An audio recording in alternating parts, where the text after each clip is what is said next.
Hey everyone, today I'm going to demonstrate how to weave hand towels on your rigid heddle loom. These are quick and simple. I'm going to be demonstrating how to do the direct tie-up method on the rigid heddle, and I'm also going to show you how to sample to create a fabric that works for you.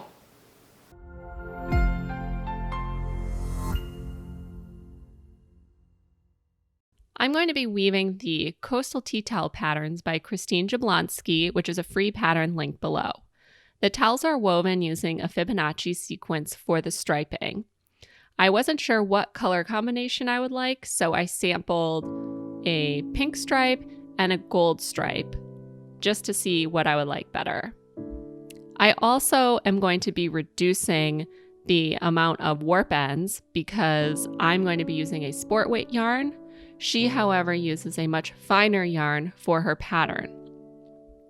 She weaves with 20 ends per inch, and I'm going to be using 12 ends per inch. So if I reduce the threads by half, they are still going to be in the Fibonacci sequence. However, my width in the reed will be 12 inches, and her width in the reed is 14.5 inches.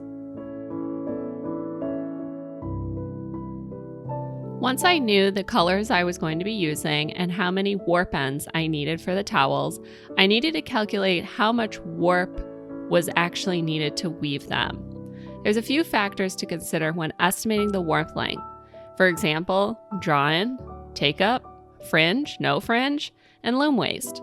Since I'm working with a stripe pattern and I already know I'll be using the same stripe sequence as the written pattern, I'm going to focus only on take-up and loom waist. Take-up is how much the fabric shrinks lengthwise after wet finishing compared to when it's on the loom. Even though I sampled, I didn't measure the take-up, so I'm just going to guess there's a 10% take-up since I'm working with unmercerized cotton. Loom waist varies between floor looms and rigid heddle looms. So for the rigid heddle loom, I'm going to warp an extra 12 inches for waist. It's really a balance between not wasting yarn or having too short a dish towels.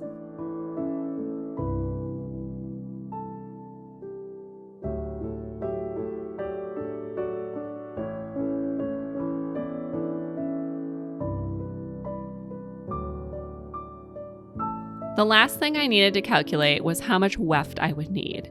This is the yarn that is going to be in the shuttle, going left to right, weaving the towels. For this, you need a sample, otherwise you can guess the picks per inch are going to be the same as the ends per inch, which is 12 in this example, if you're doing a balanced weave pattern, which we are. I usually only calculate a rough estimate by using the project length, multiplying it by picks per inch, and the project width.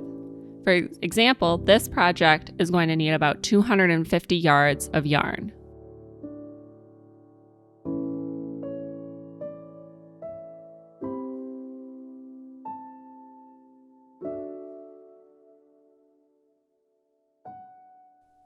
You can see I'm already warping the loom and I'm using what's called a direct tie-up method. This is the only way I have warped on the rigid heddle, but if you'd like, you can also use a warping board. The direct tie-up is quick, but you need to have a long table or area to clamp your loom and peg to that is secure. During the first part of warping, you only pull the string through the slots while going around the apron rod to secure everything. After you finish that, you wind the warp onto the apron rod using separators so the threads don't get tangled. I'm using a paper bag I've cut open, and make sure you keep even tension when winding on. I'm using another person to keep even tension, although you can see there's loose threads at the front of the screen, the green ones, which will cause me trouble later.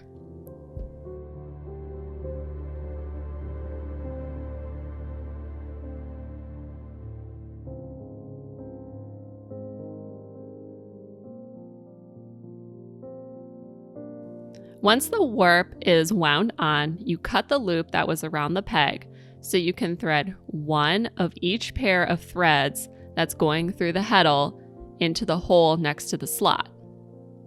The last step is to tie the strings to the front apron rod in 1-inch bundles using a surgeon's knot. If you find your tension is off in certain areas, you can loosen the knot and tighten the strings before tying the second half of the knot on.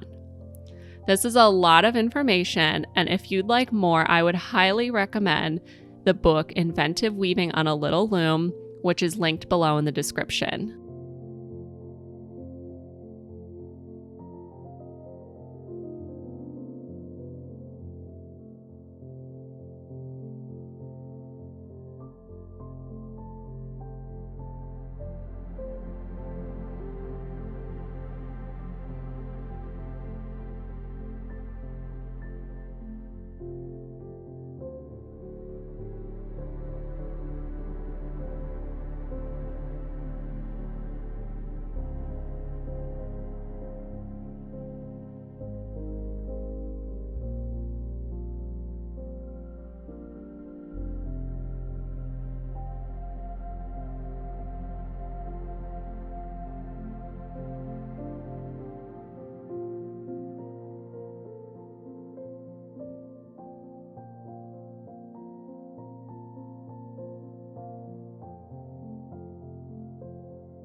Now that you've finished the warping, you can start the fun part, weaving.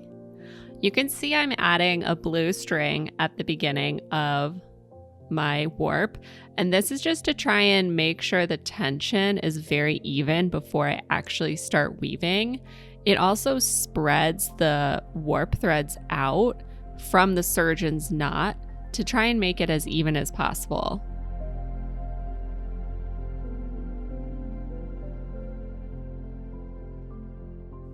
The next part, which is really more of a trick than anything, is to use a thinner yarn at the beginning and end of each dish towel, because when you fold it over for the hem to sew it at the end, it'll be very thick and difficult to sew. This just makes it a little easier to get through your machine.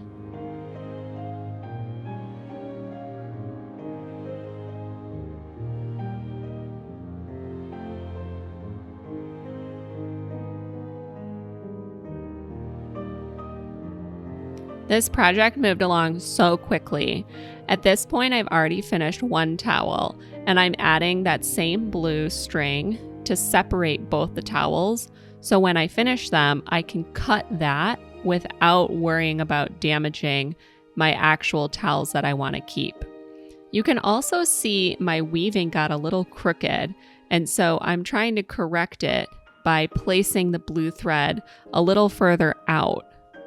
Whenever I run out of yarn on my shuttle, or I'm switching between my thin and thick yarns, as I am right now, I like to actually weave the threads so they're overlapping a little bit, as opposed to leaving them loose on the edge of whatever it is I'm weaving.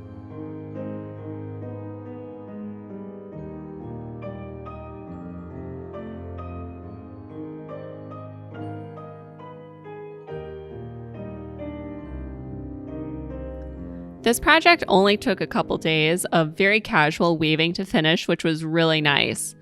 I wouldn't recommend cutting your project off the loom until you are ready to hem the edges.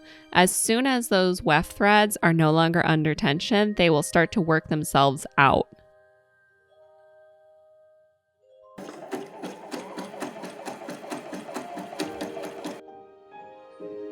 After I zigzag stitch my weft threads into place, I then wet finish my towels. This is to secure the warp and weft threads and interlock them together more permanently.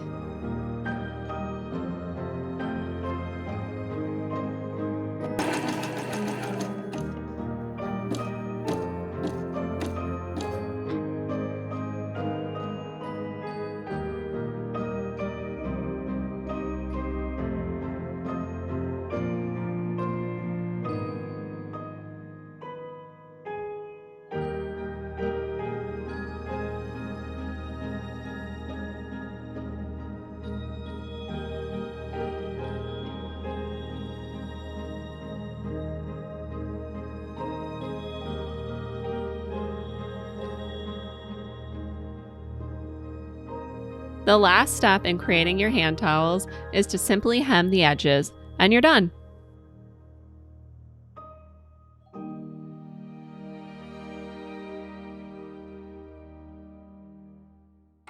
Thanks for watching this video. I hope you learned a lot about weaving on a rigid heddle loom. If you'd like to see more videos like this, please subscribe and ring the bell to be notified when my next video is released.